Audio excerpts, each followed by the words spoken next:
सांवरी सांवरी बदरिया, मेघों सी भरी गगरिया, मेरी सूखी प्यासी डगरिया, आ इसकी प्यास बुझा जा।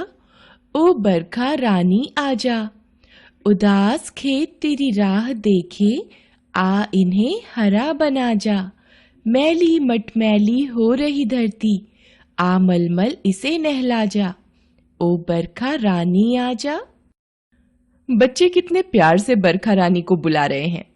आपने देखा, कविता में अनेक काम हो रहे हैं, जैसे आ, बुझा जा, देखे, बना, जा, हो रही, नहला जा, ये सभी क्रिया हैं। अतः हम कह सकते हैं, जिन शब्दों से किसी कार्य के करने या होने का पता चलता है उसे क्रिया कहते हैं। क्रिया की विशेषताएं। क्रिया की 3 विशेषताएं होती हैं। यह कार्य के होने को बताती है, जैसे चंद्रोदय हो रहा है।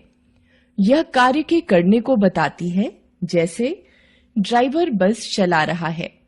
यह किसी वस्तु की स्थिति, उपस्थिति या अनुपस्थिति को बताती है, जैसे घर के सामने मंदिर है। ध्यान दीजिए, क्रियापद किसी भी वाक्य के महत्वपूर्ण अंग होते हैं। क्रिया के बिना वाक्य पूर्ण नहीं होता। प्रत्येक वाक्य में क्रिया का होना आवश्यक है। कई बार क्रिया प्रत्यक्ष न होकर परोक्ष होती है, जैसे पानी, मुझे पानी चाहिए। कल, कल चलेंगे या आएंगे। धातु, जाना, जाओ, जाता, जाएंगे, जा रहा शब्दों में जा अंश समान रूप से आया है। यहाँ जा धातु है।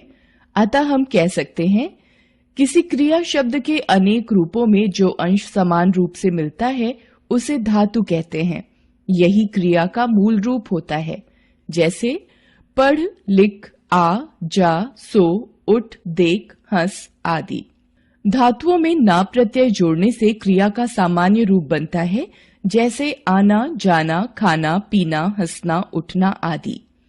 धातु का प्रयोग तू के साथ आज्ञार्थक रूप में दिखता है, जैसे तू खा, तू पढ़, तू बैठ आदि। क्रिया के भेद। क्रिया के वर्गीकरण के 2 आधार हैं। कर्म के आधार पर क्रिया के भेद, रचना के आधार पर क्रिया के भेद। कर्म के आधार पर क्रिया के भेद।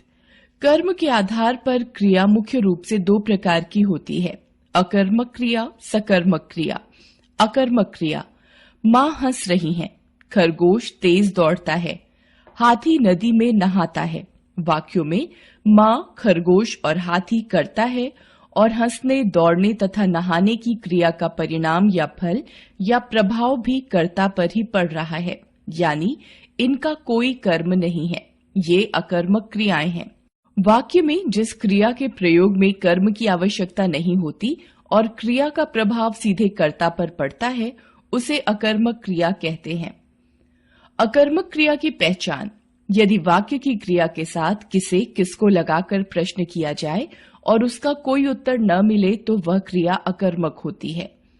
ऊपर के वाक्यों में किसे, किसको लगाकर प्रश्न करने पर कोई उत्तर नहीं मिलता। किसे हंस रही हैं, किसको दौड़ता है, किसे नहाता है। कोई उत्तर न मिलने पर हंस रही हैं, दौड़ता है, नहाता है अकर्मक क्रियाएं हैं।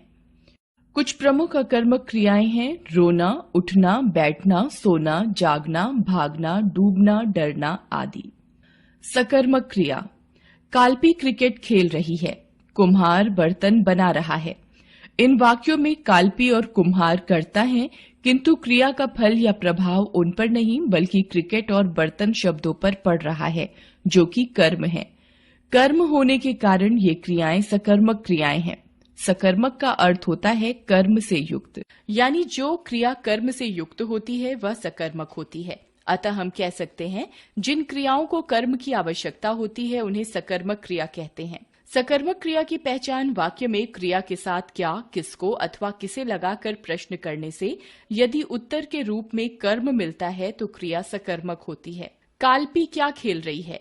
उत्तर है क्रिकेट, अतः खेलना सकर्मक क्रिया है। इसी प्रकार खाना, पीना, बनाना, लिखना, पढ़ना, सुनना, बांटना, देखना, देना, लाना, जाना आदि कुछ प्रमुख सकर्मक क्रियाएं हैं। सकर्मक क्रिया के भेद। सकर्मक क्रियाएं 2 प्रकार की होती हैं, एक कर्मक और द्विकर्मक। एक कर्मक क्रिया। माली पौधों को सींच रहा है।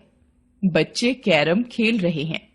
इन वाक्यों में पौधों और कैरम एक एक कर्म है, अतः सींच रहा है और खेल रहे हैं एक कर्मक क्रियाएं हैं। अतः हम कह सकते हैं जिन क्रियाओं का एक ही कर्म होता है उन्हें एक कर्मक क्रिया कहते हैं। द्विकर्मक क्रिया। जूही ने लता को उपहार दिया। माँ रोज गाय को रोटी खिलाती है। इन वाक्यों में दो दो कर्म हैं, लता और उपहार, गाय और रोटी। अतः इन वाक्यों की क्रियाएं द्विकर्मक हैं।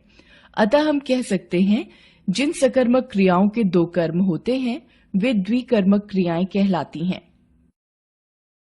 ध्यान दीजिए, द्विकर्मक क्रियाओं में दो में से एक प्राणीवाचक कर्म होता है और दूसरा अप्राणीवाचक कर्म। प्राणीवाचक कर्म गौण कर्म कहलाता है तथा अप्राणीवाचक कर्म मुख्य कर्म कहलाता है।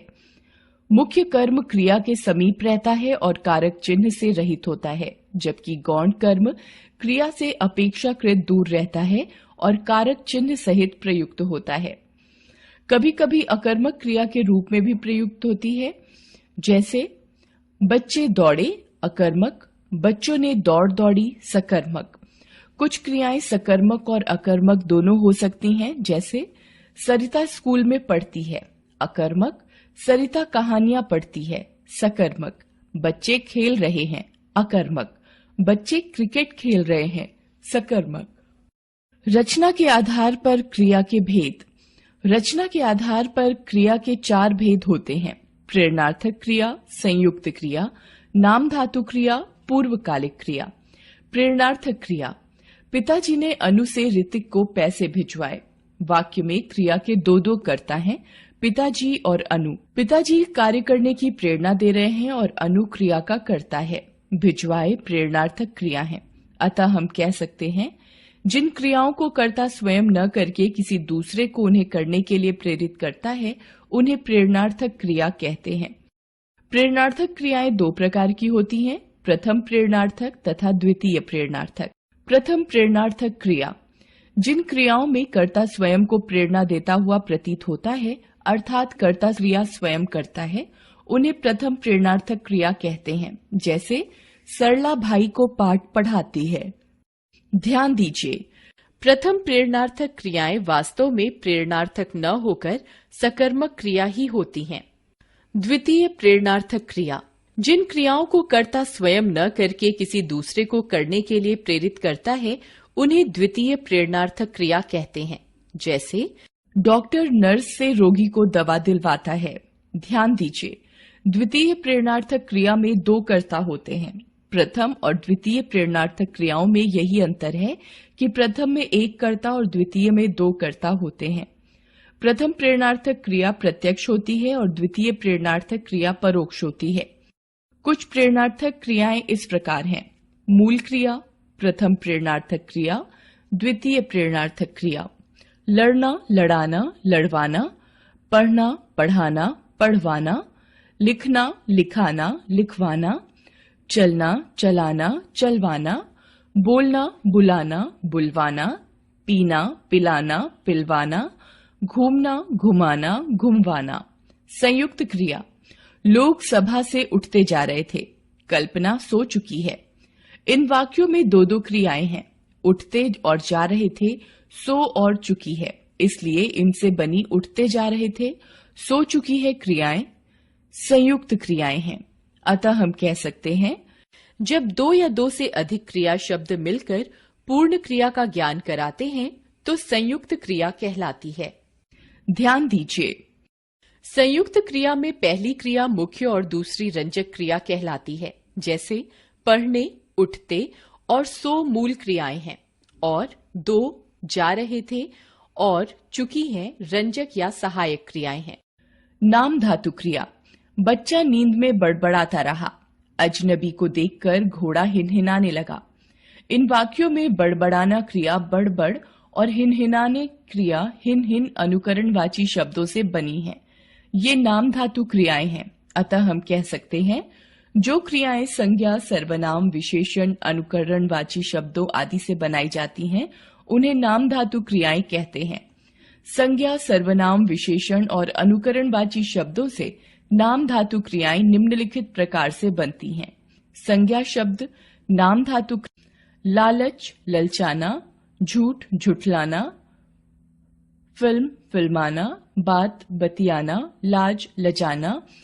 अनुकरणवाची शब्द नाम धातु क्रिया फड़फड़, फड़फड़ाना, थरथर, थरथराना, टर्रटर, टरटराना या टर्राना।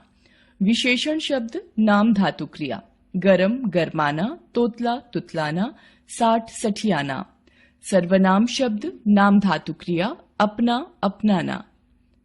पूर्वकालिक क्रिया माँ बैठकर सब्जी काट रही है, विवेक खेलकर आ रहा है। इन वाक्यों में काट रही है और आ रहा है मुख्य क्रियाएं हैं, किंतु बैठकर और खेलकर क्रियाएं उनसे पहले संपन्न होने वाली क्रियाएं हैं। अतः ये पूर्वकालिक क्रियाएं हैं। अतः हम कह सकते हैं वाक्य में मुख्य क्रिया से पहले प्रयुक्त होने व संपन्न होने वाली क्रिया को पूर्वकालिक क्रिया कहते हैं। इनकी रचना धातु में कर अथवा कर के लगाने से होती है। याद रखें, किसी काम के करने या होने का ज्ञान कराने वाले शब्द क्रिया कहलाते हैं। क्रिया का मूल रूप धातु कहलाता है। कर्म के आधार पर क्रियाएं अकर्मक तथा सकर्मक दो प्रकार की होती हैं। अकर्मक क्रिया में क्रिया का फल कर्ता पर पड़ता है, सकर्मक क्रिया में क्रिया का फल कर्म पर पड़ता है। सकर्मक क्रियाएं एक कर्मक या द्विकर्मक होती हैं। संयुक्त क्रिया में मुख्य क्रिया के साथ सहायक या रंजक क्रिया होती है। प्रथम प्रेरणार्थक क्रियाएं सकर्मक ही होती हैं। नाम धातु क्रियाएं संज्ञा, सर्वनाम, विशेषण आदि शब्दों से बनती हैं। पूर्वकालिक क्रिया मुख्य क्रिया से पहले संपन्न हो जाती है। पूर्वकालिक क्रियाएं कर या कर के लगाकर बनती हैं।